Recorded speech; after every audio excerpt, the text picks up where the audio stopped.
Om Namo Bhagavate Vasudevaya. Om Namo Bhagavate Vasudevaya. Om Namo Bhagavate Vasudevaya. Om Namo Bhagavate Vasudevaya. Om Namo Bhagavate Vasudevaya. Om Namo Bhagavate Vasudevaya. So we are discussing chapter 11, and the name is the Universal Form. So we discussed in chapter 10 that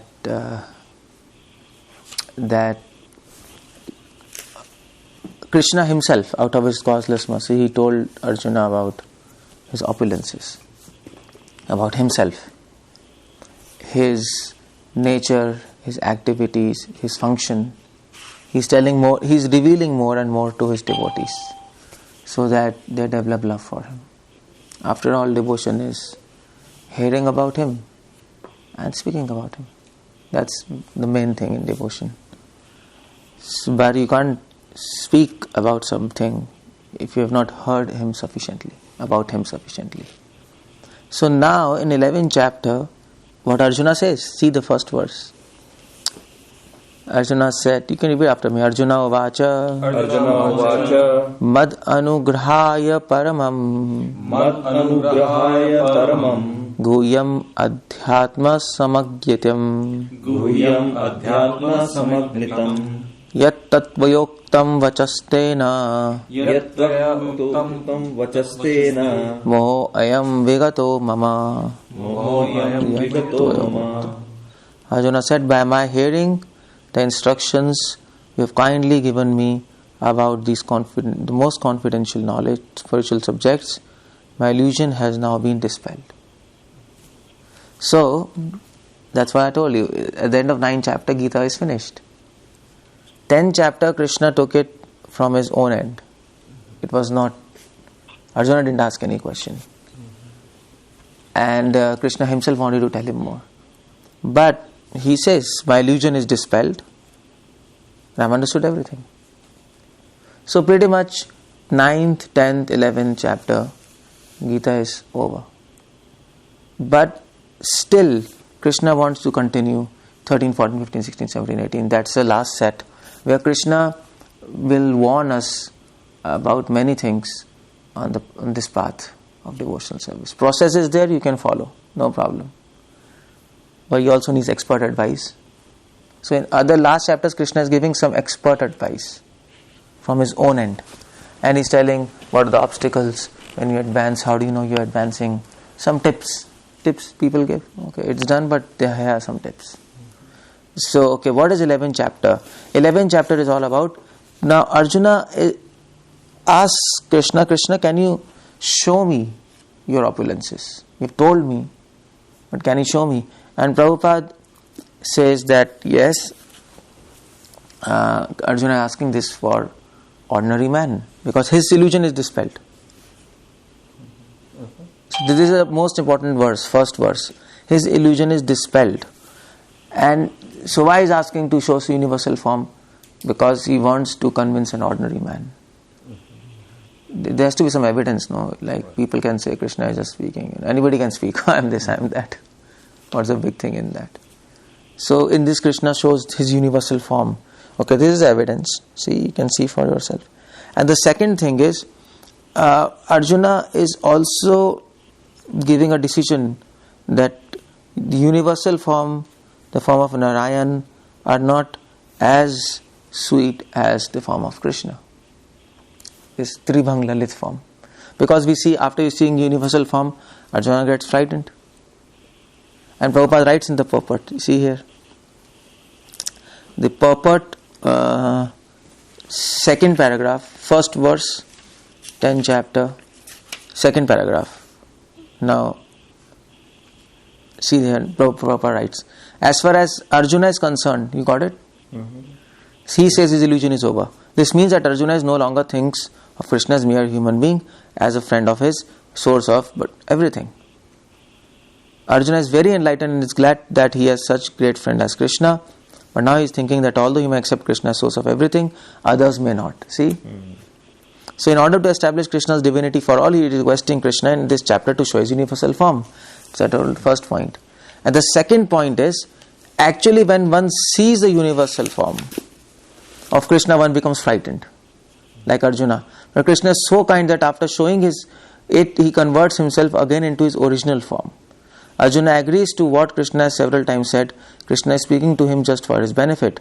So Arjuna acknowledges that all this is happening to him by Krishna's grace. He is now convinced that Krishna is cause of all causes, is present in everyone's heart as Super Soul. So some people say that, some philosophies are there, some sects are there, they say that we should worship universal form, Virat Roop. But the point is that Arjuna got frightened by seeing that. So they say, well, Arjuna was not that evolved, was not that advanced. But that's a stupid logic, because Arjuna says here, his illusion is over. If you are liberated, that means he is liberated. If you are liberated, then you don't have hunger, thirst, shok, moh, jara, mrityu. You are free of that. You are free of these 6 things. That is said in Upanishads. Shuddha, pipas, shok, moh, jara, mrityu. You are free. No fear. Abhyam. So, well, if he is out of fear, then why is fearful by seeing universal form? That's the question, no? It's a valid question. So, it's not due to fear. And the argument is wrong. Anybody who gives this argument. Arjuna is not that evolved. The point is, he is fearful because he is fearful of losing his relationship with Krishna. He is in relationship as a friend. And Prabhupada says he is used to this spiritual form. He sees this form. So he is fearful of losing his service as a friend. And that's the fear which is making him fearful when he sees universal form. It's not out of ordinary mundane fear. You understand? So that's why he requests Krishna, Krishna, you please finish this universal form. I want to see your 400 form. And then Krishna shows his 400 form, Narayan form. But still he is not satisfied. Because he is serving Krishna. See? He is serving Krishna. And just like Hanuman. Hanuman will always serve Ram. No? So if you ask him to serve Krishna, he'll choose Ram. Because he is attached to Ram. No? Although Krishna and Ram are one. So universal, then Krishna showed his 400 form. Arjuna says, no, I want to see your 200 form, because his relationship is with 200 form, Krishna's form. So it is not that Narayan is superior to Krishna. That is why some people say, that is why a universal form got over. He showed his Narayan form. That is the original form. And then for Arjuna, he just came back again in his 200 form. But original form is 400 form. You see this logic. But that trail of logic is wrong, because you can conclude by this that that's original form. Is it? So the point to conclude by that is that 400 form was not, Arjuna was not serving that form. It makes a difference, no? So he asked, okay, Krishna, I want to serve this form of yours, 200 form. Okay. And that's what this chapter is all about. 2 questions. If you understand these 2 questions, but those answers to 2 questions can be understood by this first verse. Otherwise, there's simple confusion. So anybody gives you this argument, come to the first verse and tell, see, Arjuna is liberated. Now he can't be confused. Okay, so this chapter, then Krishna shows his universal form, I am everywhere. So many things he does. You can read this chapter afterwards. And now we can go fast forward. And let's come here. Okay, this is come to this.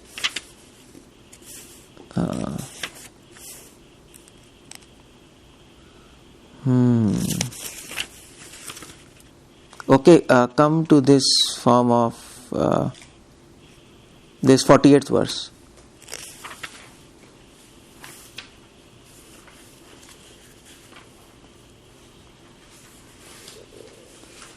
And 48th verse, you see what is said. Na veda yagya adhyanair na danair na chakriyabhir na tapobhir urugahi evam rupa shakya aham niloke drashtum tvad annena Kuru pravira. O best of Kuru warriors, no one before you has ever seen this universal form of mine. See? It seems that universal form is secret form, no? Neither by studying Vedas, nor by performing sacrifice, nor by charity, nor by pious activities, nor by severe penances can I be seen in this form in the material world. So some Guru comes, he says, yes, I can show you. Because you can't see by all these things. You have to come to me. And that's how they interpret this verse. So how do you understand this verse? So what Krishna is saying, it is not that it is some secret that no one has seen. And I mean to say, there are big devotees, Lord Shiva, he is a big Vaishnava. He has not seen. Lakshmi, he has not seen. She has not seen. They are all liberated people. If you are liberated, nothing is hidden from you. No? So why Krishna says no one has seen? Krishna says no one has seen because universal form is not permanent form. It is temporary. It was just shown to Arjuna for a specific question. Arjuna wanted to see his opulences directly. So Krishna says, okay, fine. These are my opulences, you see. That is why no one had seen his form, because nobody asked that question. There was no need to ask this question. That can you show an evidence that you are everywhere? No, people knew according to Shastras, it is there. People had faith. But Arjuna knew Kali Yuga is starting. People will have doubt on scriptures. So Krishna, if you show, everything will get settled. So there was no need of question, so no need of universal form. But now he is showing this universal form. Universal form Krishna can show by his own will. You can't see by study of Vedas or austerities, because that's not a permanent thing. You see, that's not a permanent thing. The permanent forms of Krishna exist in Vaikuntha. So there's a Krishna's abode in Vaikuntha, Golok. Ram's abode is there, Saket. Narayan saying in Vaikuntha. Where does universal form stay? There is no universal form. No. When Krishna wants to reveal, he'll reveal and then he will take it back. It was a mere evidence, that's all. It is not the goal of a devotee. You understand? Nothing which is temporary is goal of a devotee. So they have to understand this verse in a very important way, because people will quote this verse. When you meet somebody who is claiming that universal form is highest, they'll quote this verse. Okay, what do you explain by this? So then you have to answer what I have given answer. See? So Lord Jagannath's form is also not there in Vaikuntha. It's only in the material world. How do we understand? No, it is there. Because when Krishna is in Dwarka is there in spiritual world, no? Yeah, Dwarka is there. So Dwarka... The Jagannath Puri here is the spiritual world. That's Vrindavan also, the spiritual world. So in Dwarka, this pastime happened in Dwarka. It didn't happen in Jagannath Puri. Okay. So when Krishna, Balram and Subhadra, they were in Dwarka, then Rohini was there, and she was describing pastimes, Vrindavan pastimes to all three, and they went into ecstasy. The hands went inside, the eyes grew up. No, so that happened in Dwarka. So it's eternal pastime. Yeah, but Jagannath Puri Dham itself like that is not there in Vaikuntha. So it is there in Dwarka, maybe Lord Jagannath in his Jagannath form, but Jagannath Puri Dham like that is not there. But it's eternal, because it is eternal. It is always there in this word, that word. But universal form is not eternal. Krishna hides that way. Okay, I understand. Okay. Prabhu, is Purushottam Dham right in the spiritual world? Is that Jagannath is there? I've heard that. Purushottam Dham, what is that Dham? I don't know. Purushottam Dham is the one where Jagannath stays. No, but is it there in spiritual world? I never heard that. You are sure about that? Who told? Yeah, I've heard from Manini Mataji. I'm not sure.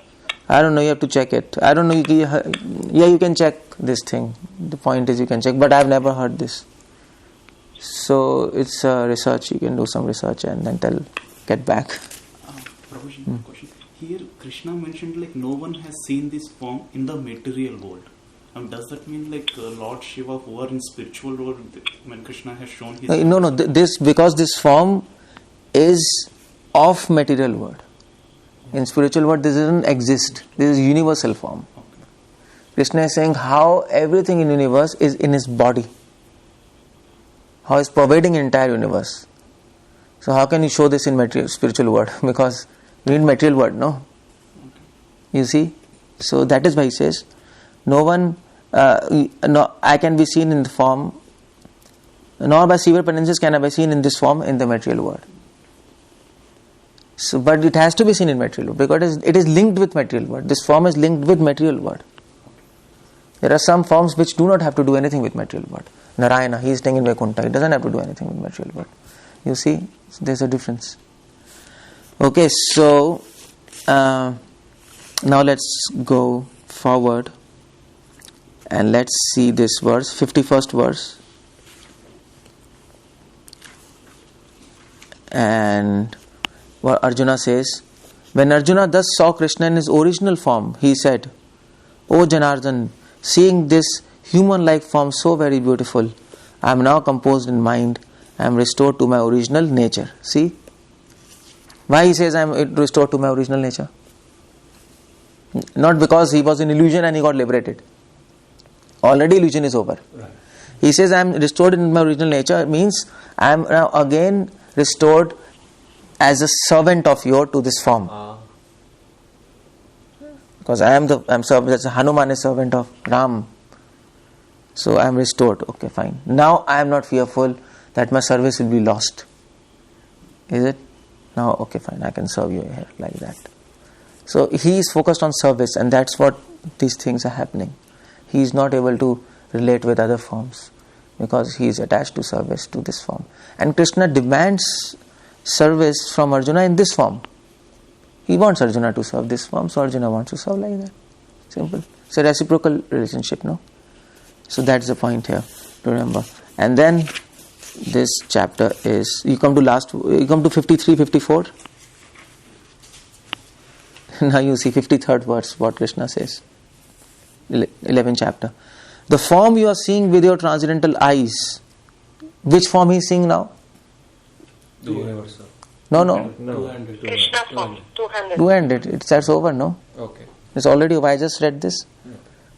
So, the form you are seeing with your transcendental eyes cannot be understood simply by studying Vedas. Again, nor by undergoing serious penances, by charity, nor by worship. It is not by these means one can see as I am. This verse is same what was repeated for universal form.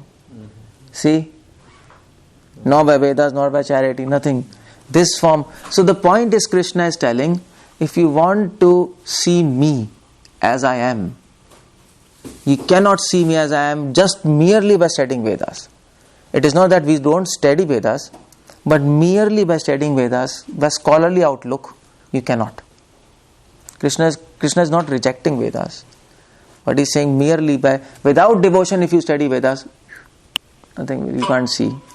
Nor by undergoing serious penances, nor by charity, nor by worship. So that's the point. Krishna says, then how can we understand Krishna? Whether universal form, whether Narayan form, whether two-handed form, these means cannot help you. You understand? He is making a universal claim. How to see the Krishna as he is, or his other forms? There is just one way. Krishna explains in 54th verse. This is the last verse. My dear Arjuna, only by undivided devotional service can I be understood as I am, standing before you two-handed form, and can thus be seen directly. Only in this way you can enter into the mysteries of my understanding. See, bhaktya tu ananya shakya. So, even if you want to see universal form, you want to see Narayan form, you want to see two-handed form, you want to serve these forms, whatever, whichever. Only by bhakti it is possible.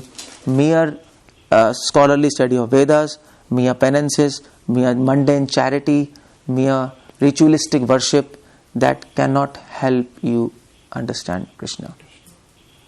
And in fact, universal form Krishna showed to Arjuna and he just binded it up. But two-handed form everybody can see now. You see? But still Krishna is saying, even though everybody is seeing my two-handed form, still they cannot understand me. So which is more mysterious, universal or two-handed form? It's two-handed form, because everybody can see, and everybody was seeing all along, Duryodhana and Shishupal, everybody. So two-handed form is more mysterious, and that is why more superior to universal form. You see, the logic turns upside down now. If you understand the first verse, if you miss the first verse, you lose all trail. It's confusing then you can keep on debating, and there are many debates on this chapter, by the way. So, only by undivided devotional service, and this is a big purport you can read here afterwards. It's a very big purport. And then the last verse, 55th verse, he says, that's the last verse. My dear Arjuna, he who engages in my pure devotional service, free from contamination of fruitive activities and mental speculation, he who works for me, who makes me the supreme goal of his life, and who is friendly to every living being, he certainly comes to me. So Krishna says, okay, by undivided devotion you can know me. So what is undivided devotion? That's a question he answers here. 3 things. So undivided devotion means free of contaminations of fruitive activities and mental speculation. So what do you mean by fruitive activities? Mundane desires, material desires, but not spiritual desires, material desires, no material desires. What do you mean by mental speculation? Free of mental speculation means free of mundane logic. That is free of mental speculation. Mental speculation means when you apply mundane logic. But if you apply spiritual logic or scriptural logic, that is not mental speculation. Just like what we were doing yesterday. We were applying logic, no? If Krishna says this, what are you going to say? So there is all logic. But that is logic, that is scriptural logic. We are not going beyond limits of scriptures. So logic is not bad. So many people say, okay, we don't have to do mental speculation, don't apply our mind. And just accept. See, that's what church did, no? Yeah. That's why crusades and so many things, and that's what probably all others fanatic people do. We can apply mind, but at the same time we should also know that how much we should apply our mind. What are the limits? So scripture sets the limits. Okay, this is the limit. This is the logic. You should work like this. If you go beyond this limit, beyond this logic, it will become illogical, because some things are beyond your logic. Logic also says that something are beyond logic. No, that's also logical. How do you conclude that everything is within your logic? That's stupidity, no? There are some scientific problems which are beyond logic. You see computers, there is something called NP problems. You have heard about this? NP problems. You can't solve, computers can't solve. It's impossible. Because those problems are beyond logic. You can't do, or that is mathematical problem which is beyond logic. And maths needs logic. So sometimes logic cannot, and another thing, logic cannot prove itself. How can you say that logic is correct? You understand? So you have to accept it. You have to accept logic is correct.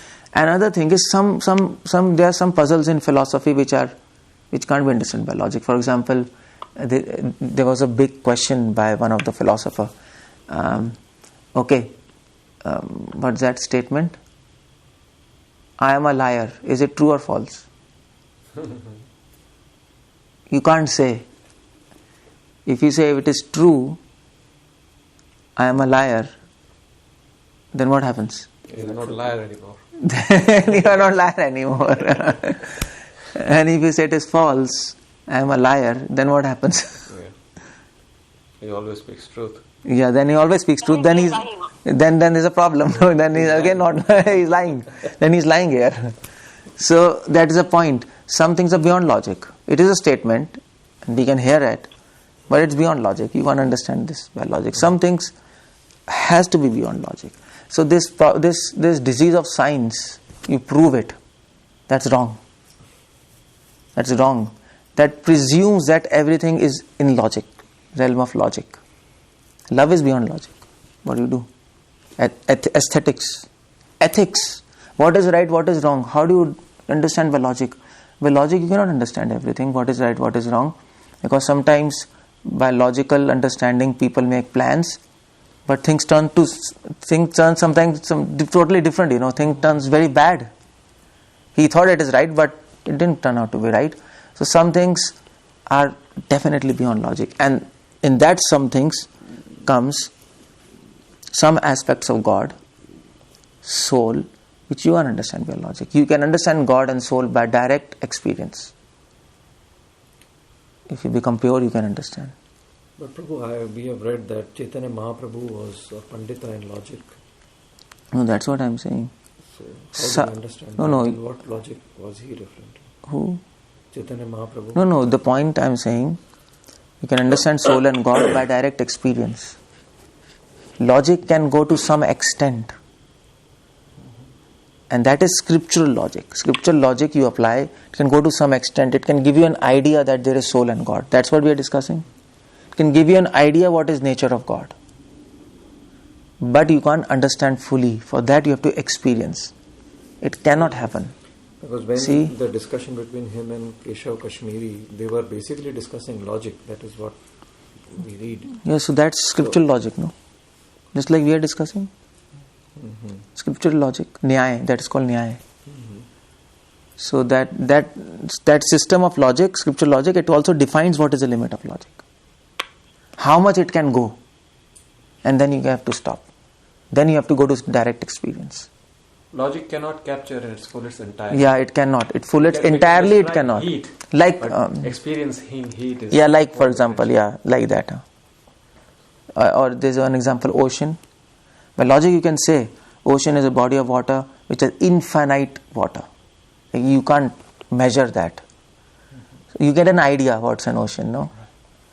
But you have not seen that. You don't have experience of that ocean. That is directly you have to experience. So some limit, after that you can't go. You understand? Mm-hmm. So it is not that God and soul is totally beyond logic. If it is totally beyond logic, then you can't talk about it. You can't talk illogically, no. But at the same time, you can't say it is fully in capture of logic, because you can't capture God in anything. Only love can capture him. Nothing can bind him. It's impossible. Even rope couldn't bind him, no. Damodar. That's what he was showing in Damodar Leela. That your efforts, jiva, humans, they want to understand everything logically, no. So Yashodama thought, I can bind him. It's logical. His height is so. And his width is this. So I bring this rope, I can tie him. Mm-hmm. The Krishna showed us, no. By logic, you cannot tie me. You can understand me. My size is this, this is this. But you cannot tie me. If you want to tie me, that is by love. So that's Damodar Leela all about. That is why one of the name of Krishna is Adhokshaja. Adhokshaja, Adha means push back. Akshaja means senses. If you try to understand God by your blunt material senses, he'll push you back. No, you can't understand me fully. If you want to understand me fully, develop spiritual senses by becoming pure. To become pure. Speculation happens. Yeah. That's what speculation happens. So you see. That's the relationship between faith and logic. Some people, there always fight between faith and logic, and there are sects. In Sri Sampradaya, Tenkalai, Vadakalai. Tenkalai believe only in faith. Vadakalai believe in logic. In Islam you go Sunni Shia. One sect believes only in logic.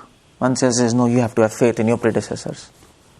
In Christianity, you have Orthodox Christianity, and then Catholics, Protestants. Orthodox people, okay, fine, yes, you have to have logic, you have to understand also to a certain extent.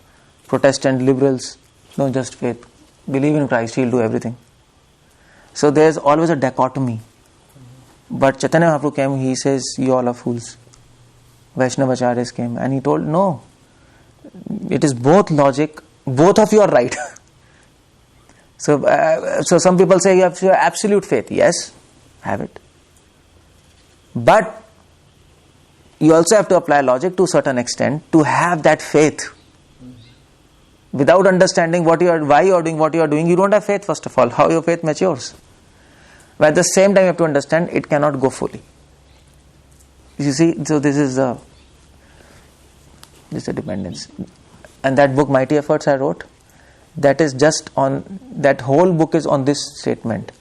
Logic and faith, mercy and efforts. What is the dynamics between those two? The whole book is developed on this point. Okay, so you understand?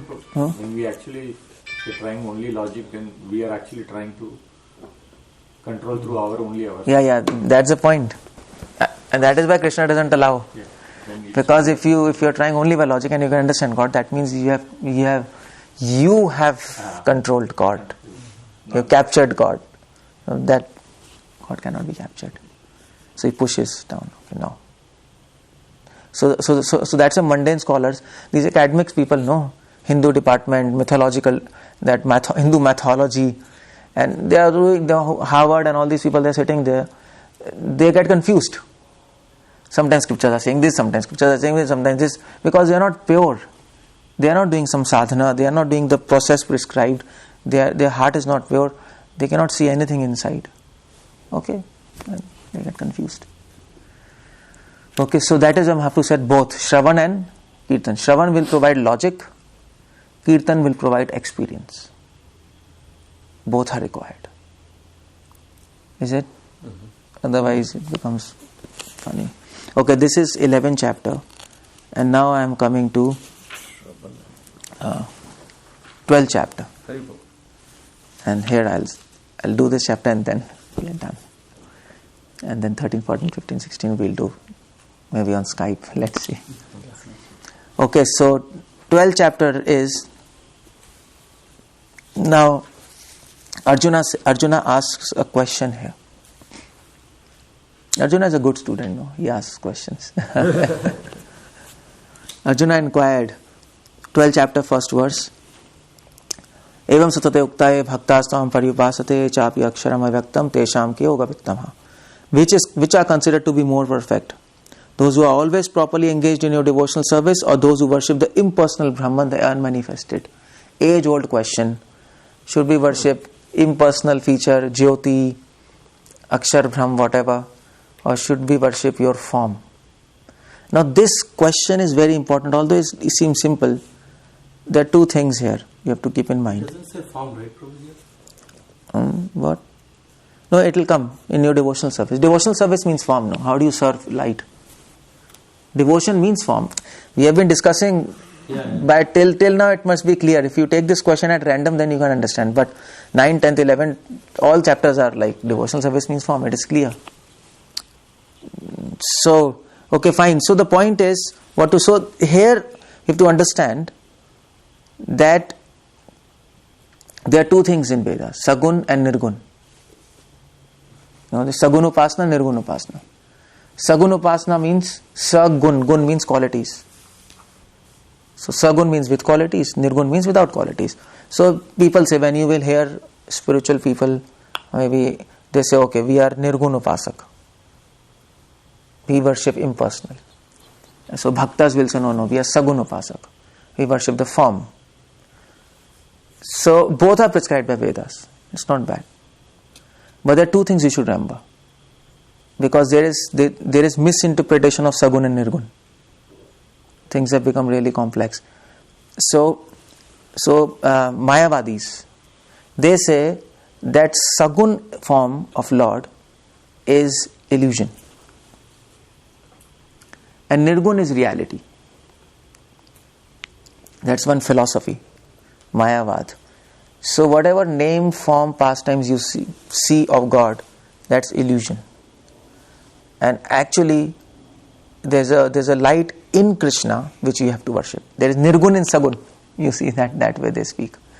But that's wrong, because we have been discussing all along that the form of Lord is spiritual. No, we have just, Krishna is saying so many times here.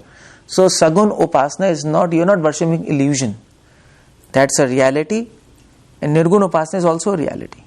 Both are reality. You see, so that's a misconception of Sagun Upasana. Mayavadi says. Another misconception is that they say that when you meditate on Nirgun, you become Nirgun. Meditate on light, you become light. So God and you become one. That's wrong. Nirgun Upasana, there are two types of Nirgun Upasak. There are two types of people who worship impersonal. Mayavadi and Brahmavadi. You have to remember. So Mayavadis also worship the light of Krishna, the light which is from body of Krishna. That's impersonal worship. And Brahmavadi also worship. But the difference is Mayavadi says that I am God. I am that light. But Brahmavadi, they understand that this light is light of God. But I am small jiva. That distinction they always maintain. And that is what Arjuna is asking. Arjuna is not asking about Mayavadis. Arjuna is not asking about those philosophers who consider Sagun as illusion and Nirgun as reality. Because at that time this confusion was not there. This confusion came afterwards. When Shankara and Advait came, so this confusion became very bad. Vyavaharik Paramarthik introduced the concept, and then Vaishnava Acharyas came and they refuted the philosophy. So Arjuna is asking a simple question. It is not to do with that confusion. Asking a question, what is easy? All these both forms of worship are mentioned in Vedas. Impersonal worship and personal worship. Both are reality. Both are true. But which is better? That's all. You got my point? So this question you have to understand properly, otherwise it becomes confusing. Okay, so what's the answer?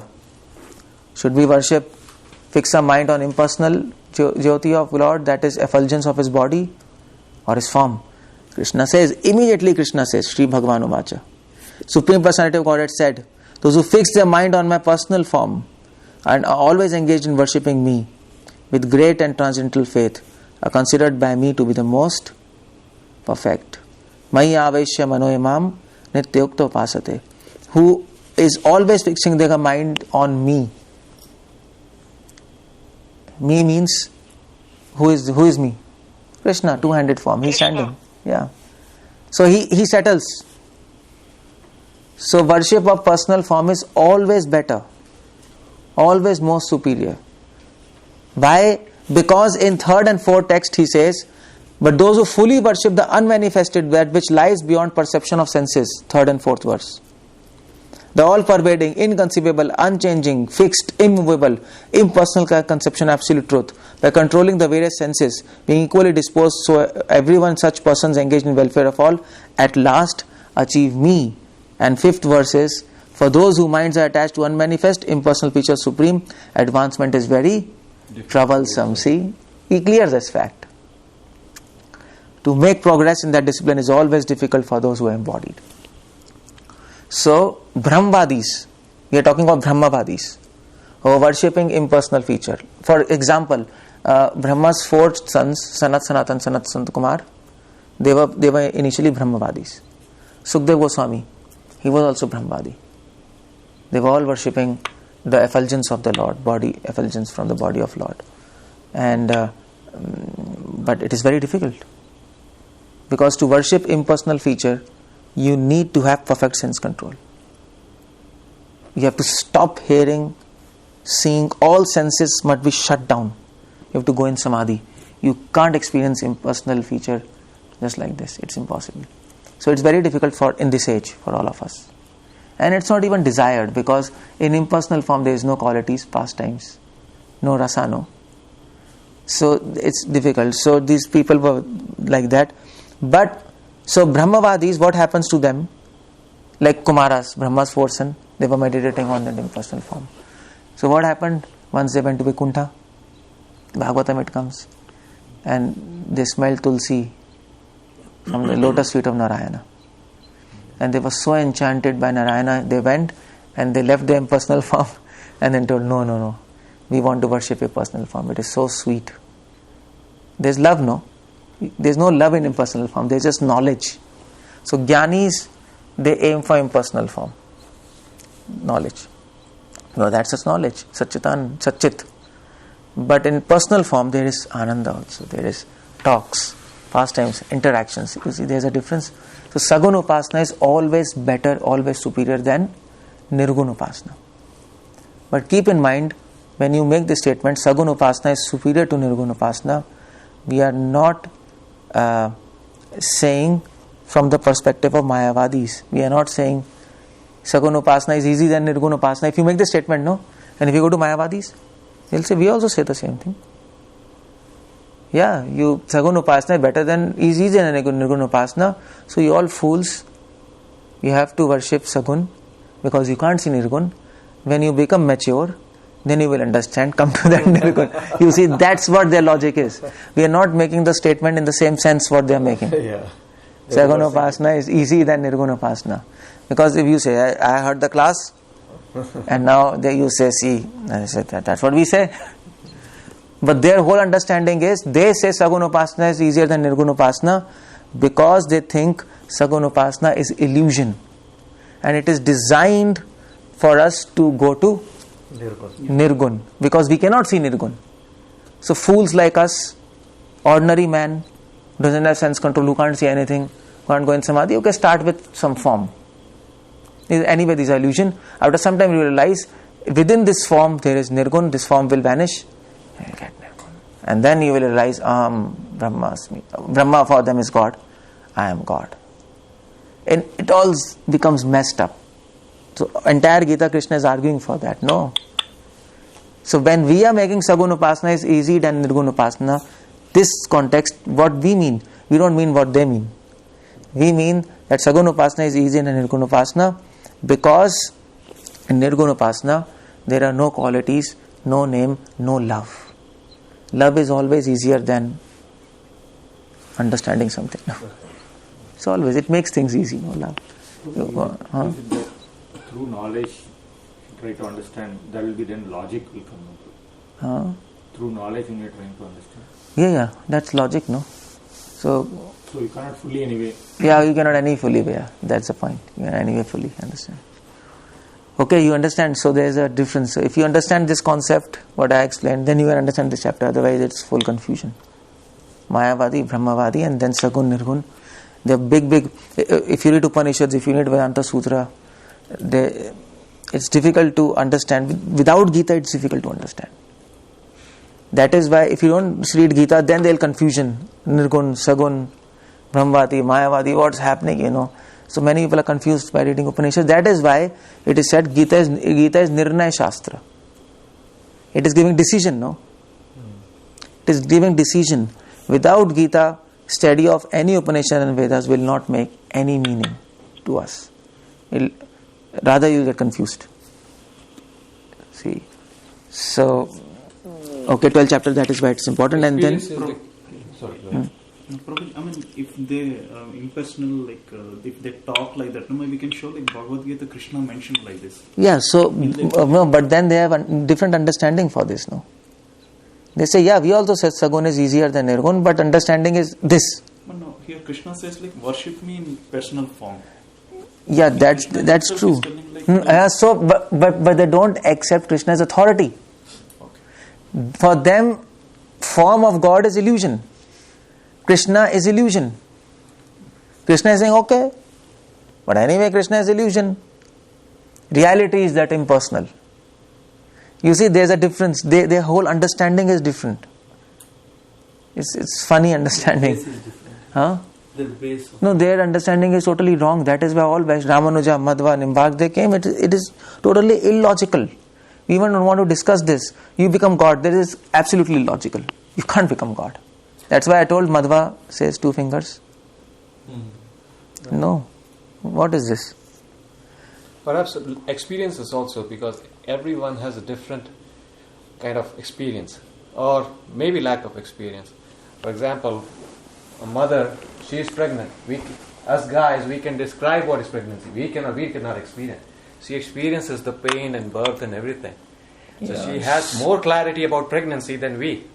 So, right? So that's the thing, because lack of experience is... these Mayavadis don't have. Mayavadis have lack of experience and lack of knowledge. Because Shankara, he came to confuse people. That was his agenda. That is in Padma Puran, Varaha Puran. Vishnu told Shankara, you go. Because Kali, he requested Vishnu that this is my age. Kali means quarrel. And without your help, people will not quarrel. Krishna told, okay, I'll confuse them. And then he sent Shiva. Shiva came as Shankara. And then he propounds a wrong philosophy. He convinces Mayavad. And then things started like that.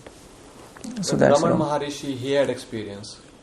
Raman Maharishi ji, he had experience, and his experience was entirely different. Even though he was describing that's what I experienced. See, there are now. See the experience point. Yeah, I got a point.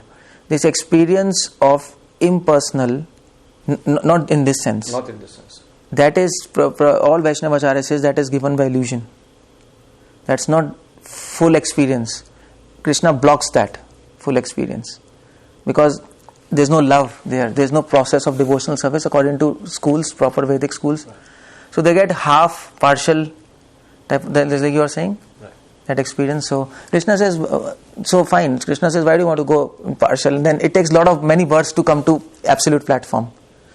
So Krishna says, accept me, my conclusion, have faith, go along, and in this life you can reach highest platform. That's the point there. Okay, so now,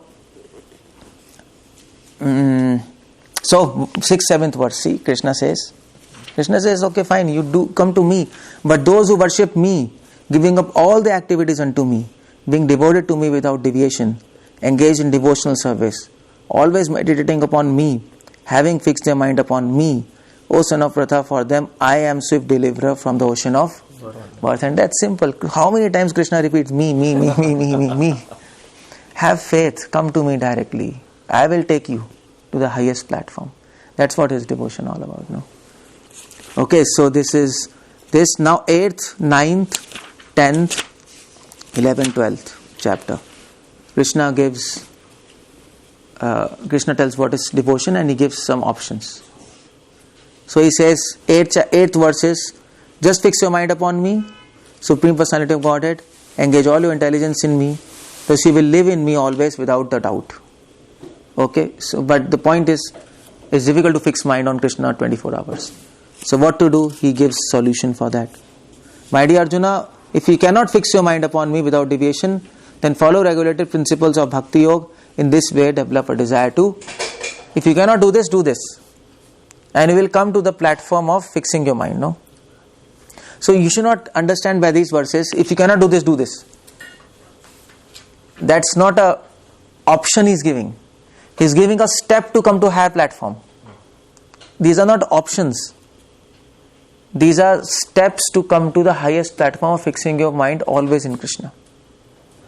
There's a difference. See, there's a difference. If you cannot fix your mind, follow regulative principles, develop a desire to attain me. When you develop a desire to attain me, your mind will be fixed on me. Simple. If you cannot practice regulations of Bhakti Yoga, then just try to work for me. Because you are working for me, you will come to the perfect stage. So see what's happening. If you cannot follow regulative principles, you say, I cannot follow regulative principles. I cannot chant so much as you are chanting, 16 rounds or whatever. I cannot do puja, whatever. Okay, so you start with working for me. Working for me is anything you help.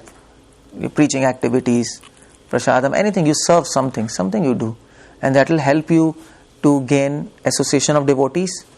And with the association of devotees, you will have faith in regulated principles, you will be able to follow, then you will be able to fix. It's a ladder, no? It's not an option. You cannot do this, do this. Whole life you are doing this. No, that's not a right thing. You see, that's what I am telling you. 11th verse. If however you are unable to work in this consciousness of me, then try to act giving up all results of your work and try to be self-situated. Even if you cannot even help Krishna conscious people preaching due to some circumstance or whatever, then at least try to be free of fruitive results. Do things what you are doing in word as a matter of duty. So this will help you to become selfless. When you become selfless, then you will be able to understand that when I am serving selflessly people, community, then I am happy. So when I serve God selflessly, how much happy can I? Then you can advance from that platform. So this is not an option he is giving. You see, otherwise people can say, yeah, Krishna says if you cannot do this, then do this. And whole life just mundane activities without God consciousness. He's trying the other way around. Yeah. If you don't do this, so you will go. You will naturally fall. Yeah, that's what Krishna is saying. But people misinterpret. So Krishna is saying this, so we should take that as Krishna authority and follow him also, right? Yeah, of course. Yeah, that way. So that's the point. So that is a role of all this charity, mundane work, philanthropy. So people who cannot do anything, okay, at least do this, because at least they will not be engaged in sinful things, no? And there is a high chances if you are not sinful, you can accept words of saints and then go up in God consciousness. But this is not the absolute platform. If you can directly take to Krishna consciousness, that's definitely much better. Just take to that. Finish. Because ultimately goal is to fix your mind on Krishna. Okay, so now here it is. And then you come to 13th, 14th chapter. 13th, 14th verse. And then you can read. Anyway, I'll read 13th, 14th. Now from 13th and 14th up to last 20th verse, Krishna is telling characteristics of his pure devotee. Now he tells the process. Now he tells the characteristics of a pure devotee. We should know, what is pure devotee, so that we can target ourselves. So this is a checklist. You can see in yourself. If these things are coming, you are advancing. If these are not coming, there's something problem. So he says, one who is not envious, 13th and 14th verse. One is not envious but a kind friend to all living entities, who does not think himself a proprietor and is free from false ego. So what do you mean by who is kind friend to all living entities?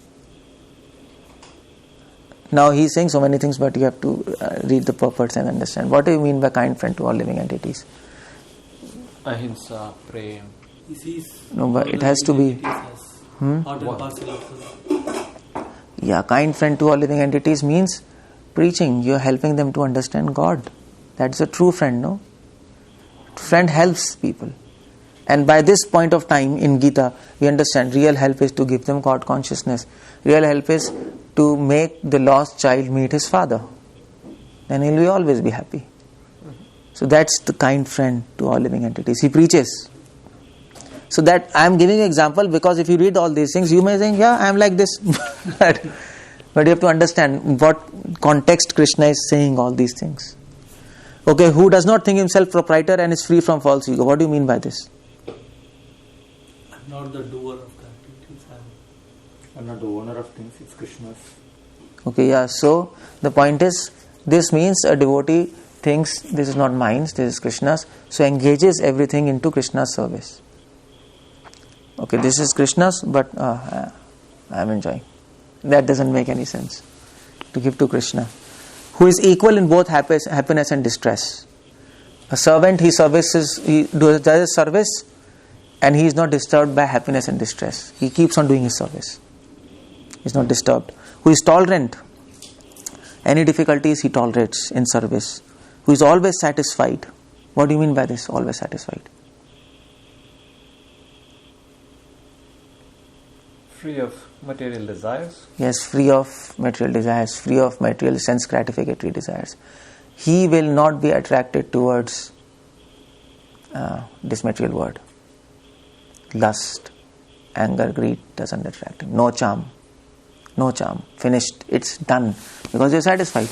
When you're not satisfied inside, then you look outside. I want this. So, your attraction will go down. You can't cheat yourself. I am satisfied. Well, what about your attraction to this material world? If it is there, there's something wrong, you're cheating yourself. You're not satisfied then. Self-controlled. You understand self-control. What do you mean by that? he is able to restrain himself from sense gratification. Okay, that's one meaning. Like a tortoise. Yeah, so from sense gratification. And also self-control means he is able to serve Krishna, and in that service he is not deviated from that service because he sense control. If he's not sense control, then he'll be deviated from his service, no? Because his mind gets pulled. He's focused on service. That means self-control. Focus. Everything has to be connected to God. Otherwise it doesn't make any sense. It becomes mundane. It doesn't get to 100%. Yeah, it doesn't get to 100%. Engaged in devotional service with determination, his mind intelligence fixed on me, such as devotee of mine is very dear to me. See? So if you want to become very dear, you should have all these things. And then he speaks so many things, you can read all those things. And we come to last verse, 20th verse. 12th chapter is the smallest chapter. Only 20 verses. But it's very big in essence. Yeah. So 20th verse, Krishna says, those who follow this imperishable path of devotional service, completely engages themselves with faith, making me supreme goal, are very, very dear to me. Devotees are very dear to him, and devotional process is the highest process offered by Lord in this age for achieving perfection in this lifetime. Hare Krishna, Srila Prabhupada ki jai. Finished here 12th chapter, and 13th to 18th we'll do afterwards. 66% job done, Prabhu.